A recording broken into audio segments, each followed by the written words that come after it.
Sebuah istilah yang cukup akrab di telinga kita. Kita sering mendengar ucapan orang saat berurusan dengan polisi, "Aku tidak bersalah, tapi hanya dizalimi." Terkadang kita juga mendengar politisi mengatakan, "Pemilu ini penuh kecurangan dan kezaliman." Bahkan, anak-anak muda sering mengatakan, "Dunia ini tidak adil, penuh dengan kezaliman. Padahal aku sudah melakukan banyak hal, tapi tetap saja begini." Seperti itukah maksud dari zalim? Pemirsa, kita tidak perlu terburu-buru membenarkan maksud ini, karena istilah zalim dalam pemahaman agama termasuk masalah besar. Dampaknya besar dan berbahaya. Allah Subhanahu wa Ta'ala sangat membenci kezaliman dan mewanti-wanti umat manusia agar jangan sampai berlaku zalim.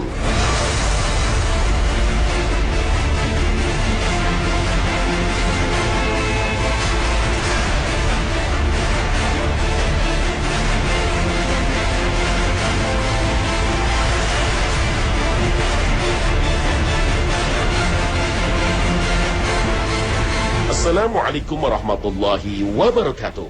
Selamat pagi pemirsa Trans 7.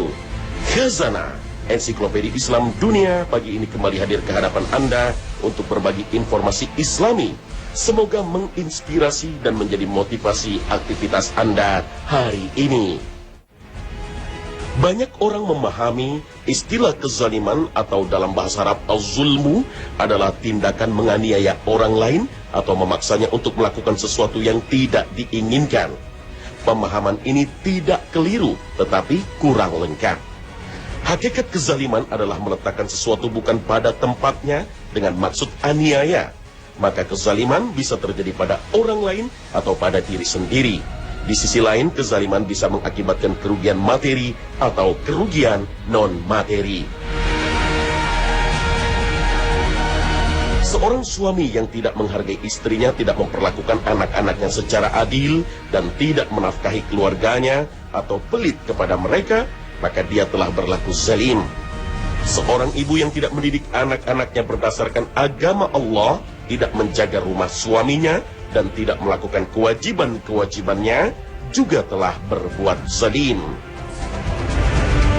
Tetangga yang memaki para tetangganya atau menyakiti secara fisik juga telah berlaku zalim. Pegawai yang memunggungi masyarakat yang memerlukan pelayanan, pembawaannya tidak ramah, bahkan sering marah-marah, dia juga telah berlaku zalim. Apalagi jika merampas hak rakyat, mengkorupsi uang rakyat. Semua jenis sikap dan perbuatan seperti itu dan yang semisalnya serta yang mendekatinya bisa dianggap sebagai kezaliman. Kezaliman yang terjadi kepada orang lain bentuknya jelas. Setiap orang yang melanggar hak orang lain, baik dengan mengambil hartanya secara paksa, melanggar hak miliknya dengan merampas atau merusak, sekecil apapun perusakan itu, atau menyebabkan kerugian psikologis seperti membuat gaduh atau menghilangkan ketenangan, adalah kezaliman. Sebenarnya, masih ada bentuk kezaliman lain, yaitu kezaliman terhadap diri sendiri, seperti melakukan perbuatan buruk yang akibatnya hanya menimpa dirinya saja. Namun, kita tidak membahasnya hari ini. Allah Subhanahu wa Ta'ala sangat membenci kezaliman, sebagaimana firman-Nya dalam hadis qudsi.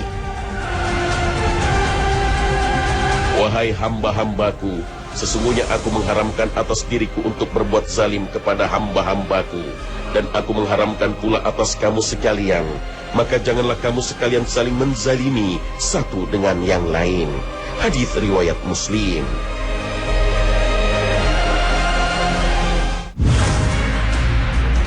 Orang yang berbuat zalim akan dilaknat oleh Allah. Pada hari kiamat kelak mereka akan dimasukkan ke dalam neraka.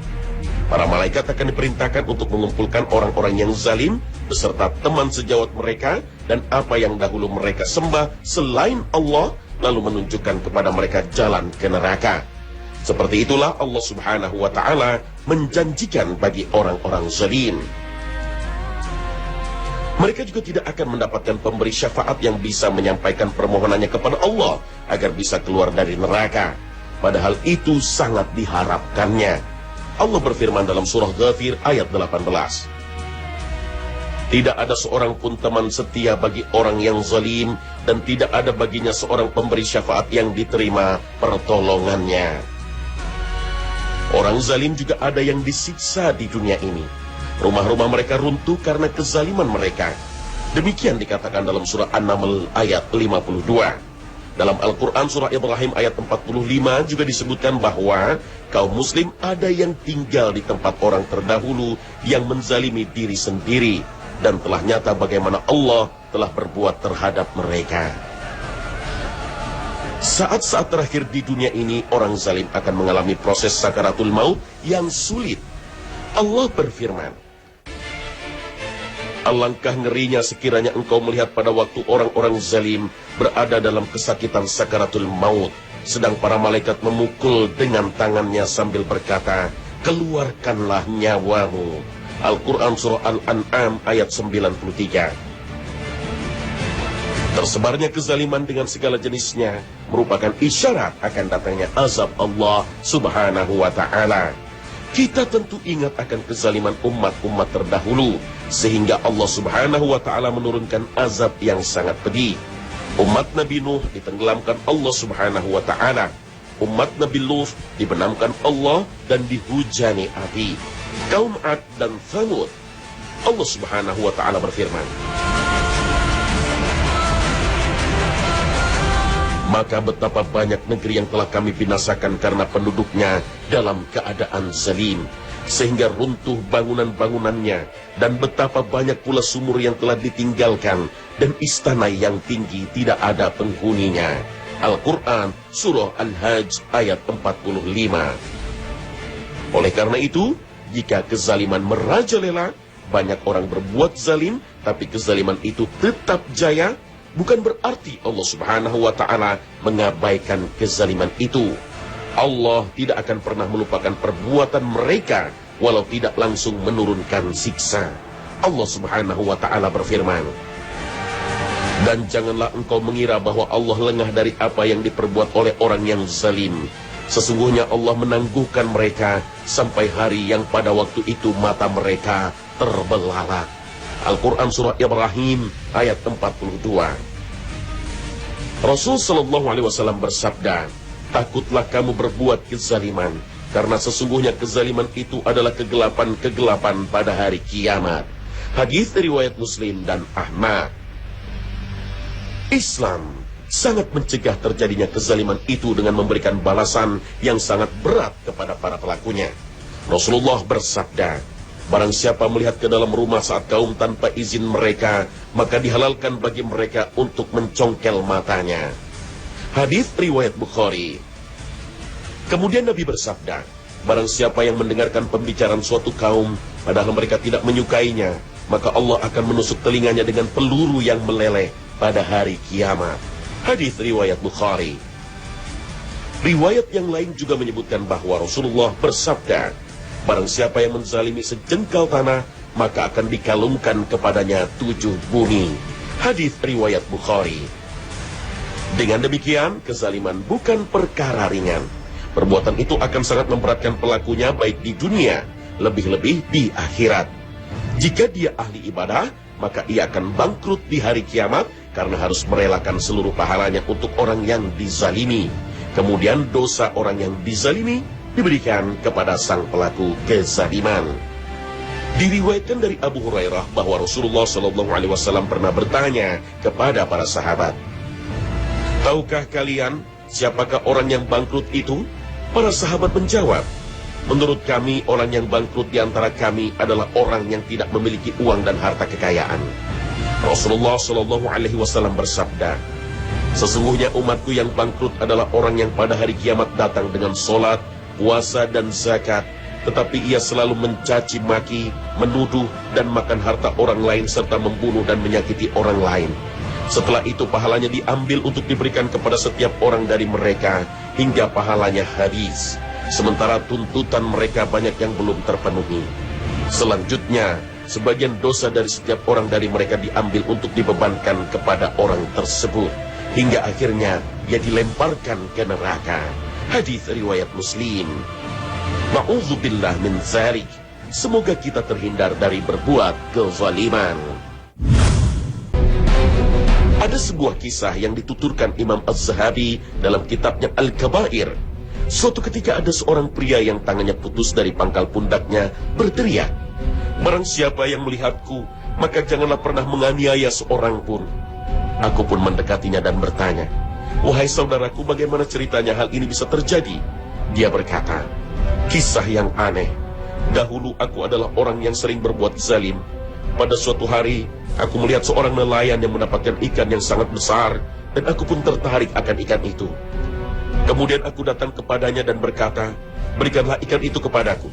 Dia menjawab, 'Aku tidak akan memberikannya kepadamu. Aku akan menjualnya untuk makan keluargaku.' Kemudian aku memukulnya dan mengambil ikan miliknya secara paksa. Lalu aku pergi meninggalkannya. Ketika aku berjalan membawa ikan rampasan, ikan itu menggigit ibu jari tanganku dengan gigitan yang sangat kuat. Ketika aku sampai ke rumah, aku lemparkan ikan itu. Ibu jariku terasa sangat sakit sampai aku tidak dapat tidur. Tanganku pun menjadi bengkak. Ketika tiba waktu pagi, aku pergi kepada seorang dokter. Dia mengatakan, 'Racun gigitan ini mulai merambat. Potonglah telapak tanganmu.' Aku pun memotongnya. Tetapi rasa sakit masih terus menjalar, bahkan semakin kuat. Hingga akhirnya ku potong sampai siku. Tetapi tetap saja rasa sakit itu makin menjadi. Kemudian orang-orang bertanya, 'Apa yang menyebabkanmu mengalami hal ini?' Lalu aku ceritakan kisahku merampas ikan. Mendengar kisahku, mereka berkata, 'Seandainya engkau meminta maaf kepada orang yang punya ikan ketika rasa sakit pertama menimpamu dan meminta keikhlasannya, niscaya engkau tidak akan memotong satu bagian pun dari anggota tubuhmu. Pergilah sekarang kepadanya dan mintalah keikhlasannya sebelum sakit itu menjalar ke seluruh tubuhmu.' Aku pun mencarinya dan bertemu. Aku langsung tersungkur di kakinya, menciumnya, lalu menangis dan aku katakan kepadanya, 'Wahai Tuan, demi Allah ampunilah diriku.' Kemudian aku bertanya kepadanya, 'Apakah engkau mendoakan buruk atasku akibat ikan yang telah..?'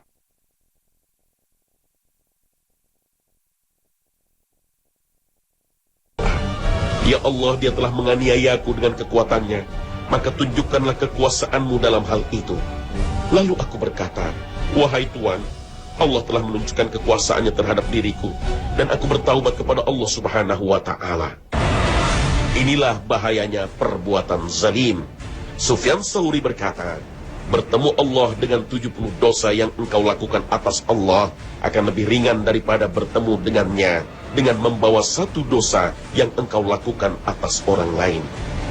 Abu Bakar Al-Warraq berkata, perkara yang banyak menyebabkan terlepasnya iman dalam hati adalah berlaku zalim terhadap sesama manusia. Kisah ini sekaligus menegaskan akan kekuatan doa dan ampuhnya doa orang yang dizalimi. Itu sebabnya Rasul Shallallahu Alaihi Wasallam mengingatkan kita dalam sabdanya, 3 orang yang tidak akan ditolak doanya: orang puasa sampai ia berbuka, imam yang adil, dan doa orang yang dizalimi. Hadis riwayat At-Tirmizi. Oleh karena itu, waspadailah perbuatan zalim, bahkan terhadap orang kafir sekalipun. Karena apapun agama dan keyakinan seseorang, jika ia dizalimi lalu mengangkat tangannya mendoakan keburukan padanya, Allah akan mengabulkan doanya. Rasul Shallallahu Alaihi Wasallam bersabda,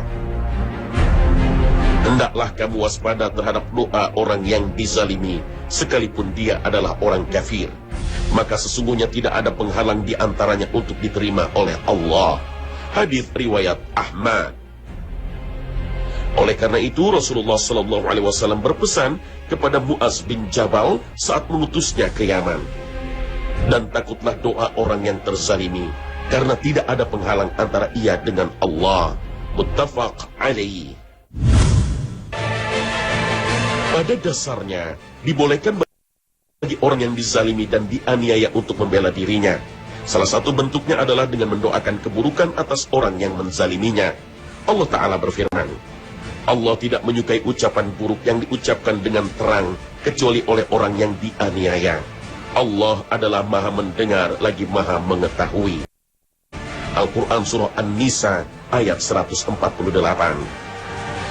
Mengomentari ayat ini, Ibnu Abbas mengatakan, Allah tidak suka seseorang mendoakan keburukan orang lain kecuali ia dalam keadaan dizalimi. Allah memberikan keringanan baginya untuk mendoakan keburukan atas orang yang menzaliminya. Dan itu ditunjukkan oleh firman-Nya, kecuali oleh orang yang dianiaya. Namun begitu, bersabar itu lebih baik baginya. Dalam ayat lain Allah berfirman, dan sesungguhnya orang-orang yang membela diri sesudah teraniaya, tidak ada suatu dosa pun atas mereka. Al-Quran, Surah Asy-Syura ayat 41. Dengan demikian, dibolehkan bagi orang yang dizalimi dan dianiaya untuk membela dirinya. Salah satu bentuknya adalah dengan mendoakan keburukan atas orang yang menzaliminya. Namun, apakah hal ini yang terbaik baginya? Tentu saja tidak. Jika ia membalas kepada orang yang menzaliminya dengan doa keburukan, maka ia tidak dapat apa-apa. Karena ia telah mendapatkan kepuasan dalam balasan itu sesuai yang diinginkan.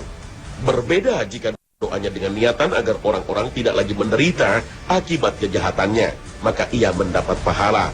Terlebih jika niatnya untuk menghilangkan kezaliman, menegakkan syariat Allah dan hukumnya, maka pahala yang didapatkannya lebih banyak. Namun jika ia bersabar, memaafkan dan membalas keburukan dengan kebaikan, maka ia mendapat pahala yang besar di sisi Allah Subhanahu wa Ta'ala. Maka barang siapa memaafkan dan berbuat baik, maka pahalanya atas tanggungan Allah. Al-Quran Surah Asy-Syura ayat 40. Maksudnya, Allah tidak akan menyia-nyiakan tindakan memaafkan itu di sisinya.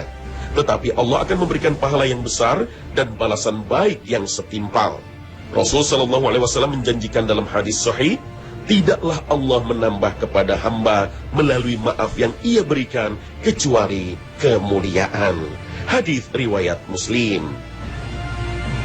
Allah Ta'ala berfirman, dan tidaklah sama kebaikan dan kejahatan. Tolaklah kejahatan itu dengan cara yang lebih baik. Maka tiba-tiba orang yang antaramu dan antara dia ada permusuhan seolah-olah telah menjadi teman yang sangat setia. Sifat-sifat yang baik itu tidak dianugerahkan melainkan kepada orang-orang yang sabar. Dan tidak dianugerahkan melainkan kepada orang-orang yang mempunyai keberuntungan yang besar. Al-Quran Surah Fussilat ayat 34 hingga 35. Maksud tolaklah kejahatan itu dengan cara yang lebih baik adalah apabila ada orang yang berbuat buruk kepadamu, baik dengan perkataan atau perbuatan, maka balaslah dengan kebaikan. Jika ia memutus hubungan denganmu, maka sambunglah. Jika ia menzalimimu, maka maafkan ia. Jika membicarakan keburukanmu, baik di depan atau di belakangmu, maka jangan engkau balas. Tapi maafkan ia dan berbicara kepadanya dengan lemah lembut. Jika ia mengucilkanmu dan tidak mau berbicara denganmu, maka berbicaralah yang baik dan mulailah memberi salam kepadanya. Tidaklah taufik Allah ini diberikan kecuali kepada orang-orang yang sabar atas keburukan yang ia dapatkan dan menyikapinya dengan sesuatu yang Allah cinta. Karena sifat dasar manusia inginnya membalas keburukan dengan keburukan agar terpuaskan. Ia tidak mau memberikan maaf. Tapi sifat dalam ayat ini sangat istimewa. Bukan hanya maaf yang ia berikan, tapi membalas keburukan dengan memberikan kebajikan. Ia sadar bahwa membalas keburukan dengan keburukan tidaklah mendatangkan kebaikan untuk dirinya, khususnya di akhirat. Sementara jika ia berbuat baik kepadanya, kebaikannya itu akan tetap dicatat kebaikan. Bersikap seperti ini tidaklah akan merendahkan martabat seseorang, tetapi sebaliknya Allah akan meninggikannya dengan akhlak mulia itu. Allah akan meninggikan derajatnya di dunia dan akhirat karena mulianya akhlak yang ia tampilkan. Wallahu a'lam.